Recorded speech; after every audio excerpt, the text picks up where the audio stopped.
அந்த கேரக்டர் கேட்கும்போது எனக்கு என்ன பிடிச்சதுன்னா, basically as a woman I felt many women will relate to quiet resilience. ரெசிலியன்ஸ்ன்ற இந்த வேர்ட் வந்து it's very powerful. Let's say ஒரு பிசினஸ்ல உங்களுக்கு ரொம்ப லாஸ் ஆயிடுச்சு, அதை நினைச்சு அப்படியே வருத்தப்பட்டு அது கிவ் அப் பண்றதை விட, so you learn from that mistakes and you bounce back stronger.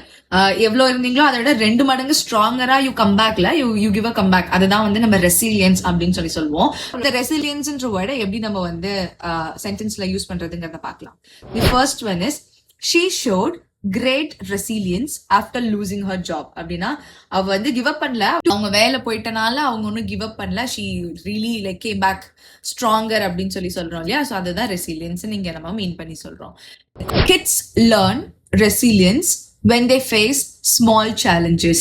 அப்படின்னா சின்ன சின்ன சேலஞ்சஸ் நம்ம குழந்தைங்களுக்கு கொடுக்கும்போது, விளையாட்டுக்கோ ஒரு சின்ன சின்ன விஷயங்கள்ல ரிஸ்க் எடுக்க சொல்றதோ இல்ல ஒரு சின்ன சின்ன ஹர்டில்ஸ் வச்சு அதை ஓவர் கம் பண்ணி வர சொல்லும் போது ஸ்லோவா அவங்களுக்குள்ள இருக்க இந்த ரெசிலியன்ஸ் கேப்பபிலிட்டி ஆர் இந்த ரெசிலியன்ஸ் வந்து க்ரோ ஆகும். ஸோ அதுதான் இந்த சென்டென்ஸ்ல we have said kids learn resilience when they face small challenges அப்படின்னு சொல்லி சொல்லுவோம். கமெண்ட் பிலோ உங்க குரூப்லயே யார் ரொம்ப ரெசிலியன்டா இருக்காங்க அப்படின்னு சொல்லிட்டு. Okay, by.